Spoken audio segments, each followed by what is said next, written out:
two, one. Assalamualaikum warahmatullahi wabarakatuh. Salam sejahtera, Om Swastiastu, Namo Buddhaya, salam kebajikan. Yang saya hormati dan yang saya cintai, teman sejawat, sahabat ID Batam. Jadi pada siang hari ini kita akan melakukan podcast dengan salah satu kandidat calon ketua ID Batam periode 2025-2028. Mungkin sebagian besar teman sejawat sudah mengenal beliau ya, yaitu Dr. Elvi Sukma. Silakan dok, perkenalkan diri dulu dok. Ya, baik, makasih Pak Made. Bismillahirrahmanirrahim. Assalamualaikum warahmatullahi wabarakatuh. Halo teman-teman sejawat ID yang ada di Kota Batam. Perkenalkan, nama saya Dr. Elvi Sukma. Saat ini saya sedang bekerja di Rumah Sakit Mutiara Aini. Kebetulan di Mutiara ini saya diamanahkan untuk memimpin rumah sakit.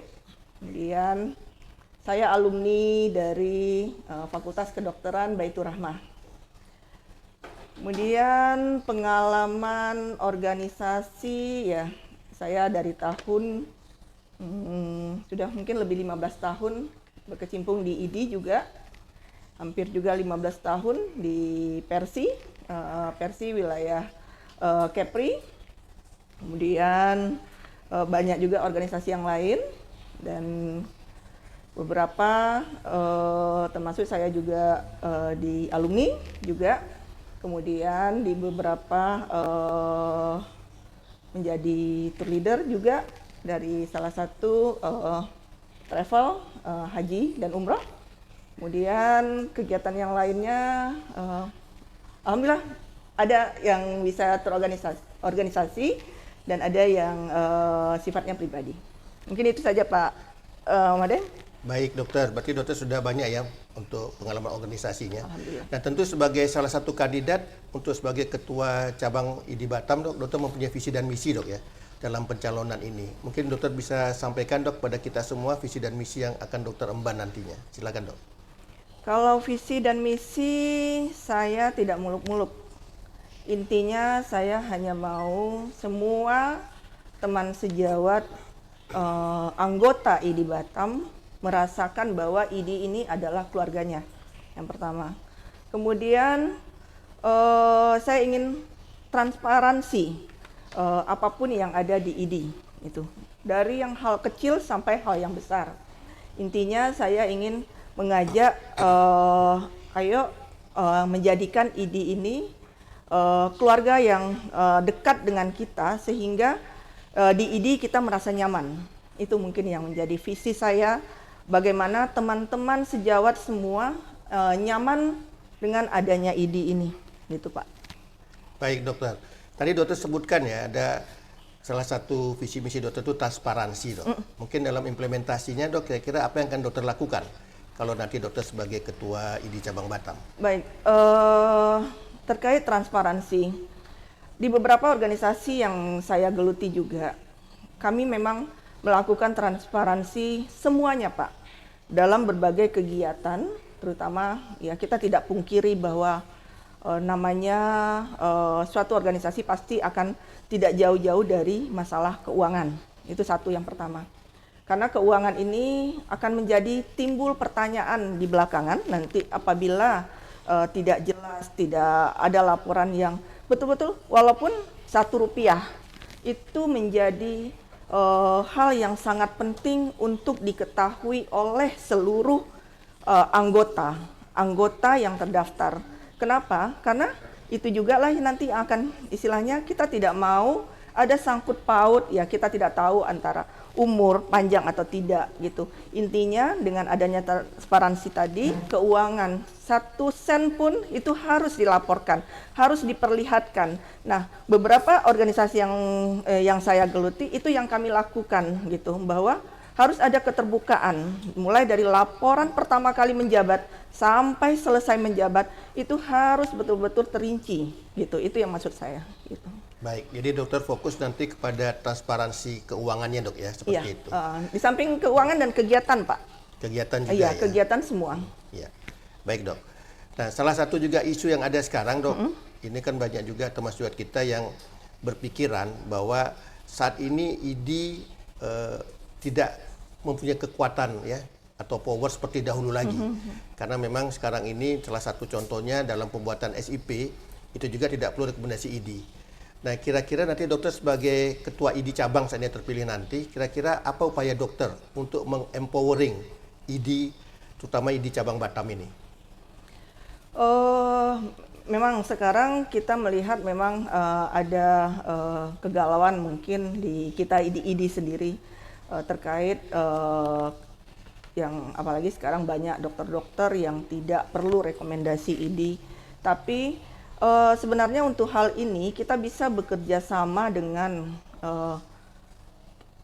klinik, rumah sakit yang mempunyai data terkait dokter-dokter yang ada di masing-masing instansi, berapa orang. Nah, melalui instansi tersebutlah kita untuk mengajak duduk bersama, membahas bagaimana peran dan fungsi ID ini sendiri gitu.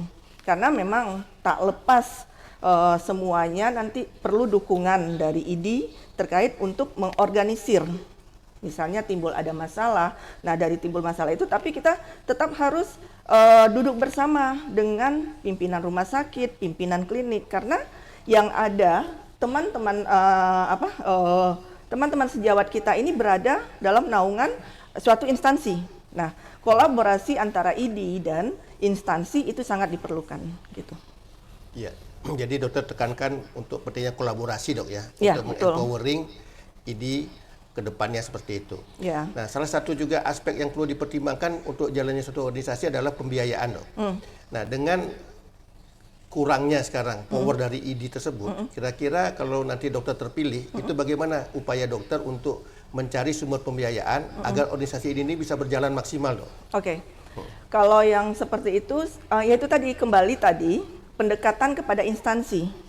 Pendekatan instansi itu nanti mungkin dari ID kita mungkin bisa merumuskan dengan beberapa pengurus apakah layak, karena itu tidak bisa pemikiran pribadi, karena itu harus ada anggota-anggota yang lain yang mungkin nanti kita minta perwakilan. Mohon maaf, kita di Kepri ini mungkin ada mungkin dikatakan boleh lebih dari ada 10 alumni Fakultas Kedokteran. Apakah tidak baik kita rangkul mereka untuk duduk bersama? Seberapa besar sih yang harus kita siapkan untuk kepentingan ID? Kemudian setelah ada kata mufakat, kita sharekan kembali ke instansi. Nah, tujuannya yaitu tadi, ID tidak akan bisa berdiri tanpa ada support dari masing-masing instansi tadi. Setiap instansi seperti klinik, seperti rumah sakit, seperti puskesmas, atau bahkan laboratorium kesehatan ada dokter. Nah, dari mereka nanti kita akan mengambil data, ayo kita mau jadikan apa ID ini? Apakah rumah kita? Apakah tempat? Saya tuh bermimpi kangen dengan ID yang dulu, yang rasanya ID ini seperti keluarga gitu. Jadi kenapa tidak kita jadikan ID ini kembali menjadi keluarga besar gitu. Nah, harapannya semoga ID lebih bisa mendekat dengan bantuan tadi duduk bersama dengan instansi yang mempunyai anggota-anggota ID kita sendiri gitu. Ya, baik, Dok, baik. Oke. Ya, juga salah satu isu, Dok, mengenai kesenjangan pendapatan, Dok. Ya. Karena tadi dokter sampaikan bahwa ya dari instansi kita berharap ada kontribusi ya kepada ID. Tapi satu sisi isu kesenjangan pendapatan juga tentu perlu dipikirkan ya, untuk kita mencarikan solusinya. Karena sekarang ini bahkan di Batam sendiri tentu gap pendapatan terutama antara dokter spesialis sama dokter umum yang baru ya itu sangat jauh, Dok. Mungkin ke depannya mungkin ada pemikiran dokter untuk bisa mempersempit gap tersebut atau gimana, Dok? Ya, sebenarnya belajar dari organisasi yang lain, Pak.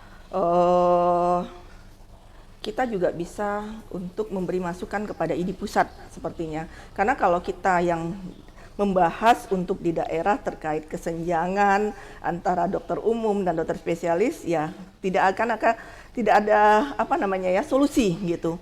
Paling kalau saya mungkin akan mencoba duduk bersama dengan Persi Pusat, mungkin dengan beberapa pada saat rakernas mungkin kita bahas kenapa organisasi lain bisa menetapkan harga standar, kenapa kita tidak. Mungkin itu yang menjadi dasar pertama, mungkin kita akan coba ke pusat duduk bersama gitu. Jadi permasalahan ini dibawa ke pusat dulu ya, Dok? Iya. Oke, baik, Dok. Salah satu juga isu yang mencuat, Dok, belakangan ini adalah tentang perlindungan hukum. Nah, kita pahami ya bahwa masyarakat saat ini sangat kritis ya terhadap pelayanan profesi kesehatan, terutama profesi para dokter. Nah, menyikapi hal seperti ini, Dok, seandainya ya ke depannya mungkin ada dokter yang bermasalah secara hukum dan memang ternyata dokter tersebut tidak melaksanakan standar profesinya secara benar, sebagai ketua ID cabang nantinya, kalau memang terpilih nanti, Dok, kira-kira apa upaya dokter untuk menyikapi hal tersebut? Kalau upaya yang saya lakukan pertama kali mungkin saya akan tanya kepada instansi permasalahan apa, karena memang secara satu sisi kita tidak boleh langsung menjudge suatu itu kesalahan. Kita akan cari tahu kedua belah pihak, kronologis, kemudian sama-sama kita bantu bagaimana mencari solusi. Dan syukur-syukur di ID kita punya pakar-pakar hukum yang bisa kita konsultasikan. Nah, dengan demikian mudah-mudahan ini tidak melebar kemana-mana. Harapan kita sih cukup di ID dan instansi dan personal mungkin tanpa ada melibatkan orang luar. Itu harapan kita. Nah, dari itu mungkin dari ID yang sifatnya tidak menyalahkan tapi lebih kepada membina. Gitu. Baik, Dok, terima kasih.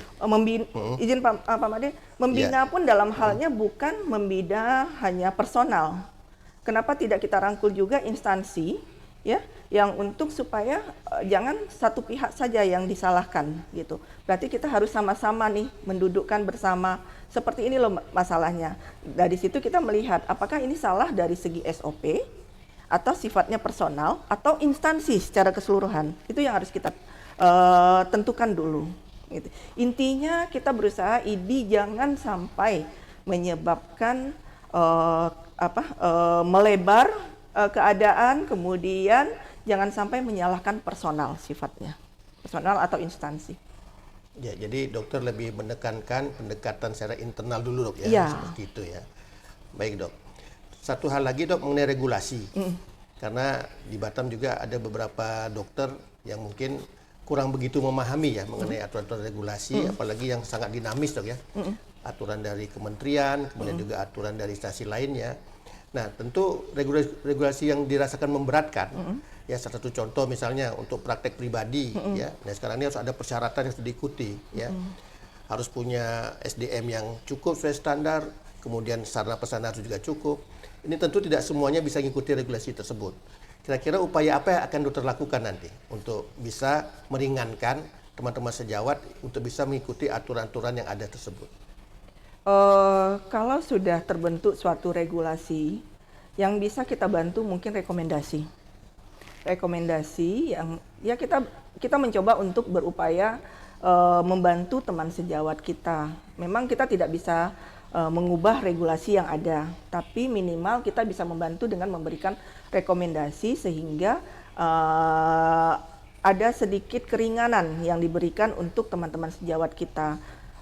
Walaupun nanti hasil finalnya tetap pada kebijakan yang sudah ditentukan oleh pihak yang yang menentukan izinnya apakah boleh atau tidak. Minimal kita sudah berupaya dulu, tidak diam, tapi dengan rekomendasi tadi inilah bentuk peran dan fungsi dari ID sendiri bahwa kita akan bantu. Tapi terlepas nanti apakah itu menjadi untuk bisa dibantu atau tidak, itu kembali ke yang punya wewenang untuk menentukan boleh atau tidaknya. Baik, Dok, terima kasih, Dok Elvi. Sebelum kita akhiri podcast ini, Dok, mungkin ada pesan, Dok, yang ingin disampaikan kepada teman-teman sejawat kita semua. Silakan, Dok. Kalau pesan, ya intinya harapannya semoga kita sama-sama nanti mensupport kegiatan yang akan dilaksanakan pada tanggal 28 September. Harapannya mudah-mudahan teman-teman sejawat semuanya ikut hadir pada hari H. Dan pilihlah menurut teman-teman yang sesuai dengan hati nurani teman-teman. Karena memang saat ini IDI perlu adanya support yang luar biasa dari teman-teman sejawat semuanya. Karena kalau bukan kita yang memberikan support untuk IDI kita sendiri,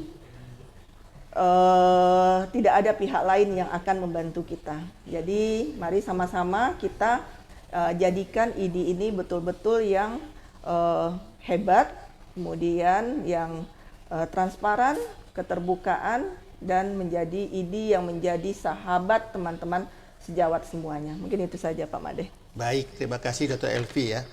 Jadi demikian para sahabat IDI ya, podcast kita dengan salah satu kandidat calon ketua IDI Batam, Dr. Elvi Sukma. Sebelum saya akhiri podcast ini, izinkan saya menyampaikan sebuah pantun.